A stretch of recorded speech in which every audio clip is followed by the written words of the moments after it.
Can you please just walk us through the box breathing? And can you also give us some guidance on how long should we do it? Is one round enough? Should we do it for 5 minutes or 10 minutes? Should we do this for 30 minutes? If we're panicking and we're for the folks that struggle with anxiety or a panic attack or just extreme overwhelm, can you give us a little bit more insight into like how long we should do the box breathing? Certainly. And this might sound like a cop out, but really we do it until we feel the change, right? So for Okay. some people, that may be a breath. If we're in the thick of it, more often than not, it's going to take several breaths, perhaps 2 minutes. But what we're trying to do is to discipline our breathing. So that is our natural breathing. So I would say maybe kind of prophylactically, preventatively doing it, kind of set your alarm every couple of hours with a beautiful chime or harp sound.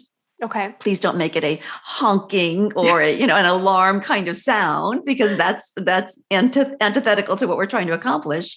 As a reminder, am I breathing? How am I breathing? Am I hunched over in my posture at the computer or whatever? Because of course, when you just think about that, or try to lean forward in a hunched position, you can feel that your lungs are collapsed and crunched down and impaired. So, sitting with your spine upright, and this might sound very familiar to many people because it is not exclusive to Chinese medicine. It's yoga. It's a lot of the ancient practices of taking that nice deep inhale in to the count of 4, 3, 2, 1, and then hold it. 1, 2, 3, 4. Then exhale through the nose or mouth. 4, 3, 2, 1. And then to really empty those lungs, another 4, 3, 2, 1. And for many people, it's the exhale that is the hardest. We know because we're accustomed to just popping that air out, but we really aren't exercising those lower lobes.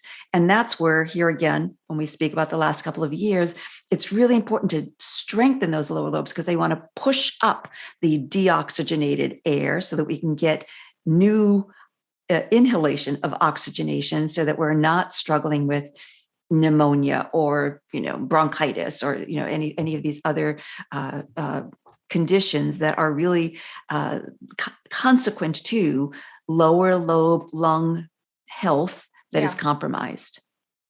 For those of us who have dealt with the pandemic flu over the last 2.5 years, is the box breathing supportive to kind of building back your lung strength, especially if you're dealing with something like long haulers, or you've got some lingering kind of congestion that you just can't seem to get over the hump with? Absolutely. Okay. Absolutely, without a doubt. Okay. And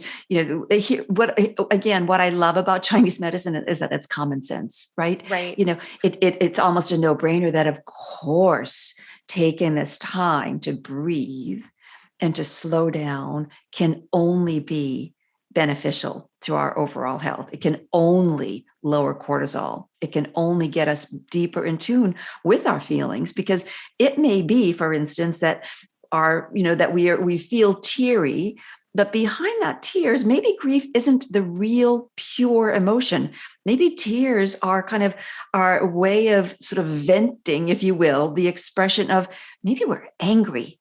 And what we really need to do is just go out and have a good shout it out or a dance party in the living room to shake it off, because that depression, if you will, that tendency toward overriding a pure angry outburst. And and I certainly don't, I'm not promoting road rage or anything like that, Right. but we've damned the word anger, or the expression of anger, because polite people don't get angry. Well, that's just not true, because polite people are humans and humans get angry. And anger is a need to sort of just blow off some excess steam. And we Mm-hmm. see it with toddlers all the time, right? They're our best teachers, where Yeah. they'll, sort of wail or thrash and then get up and go play. And, we should be able to do that as well, of course, with our adult reasoning in the proper place and time. Mm-hmm. Yeah. Thank you for sharing that.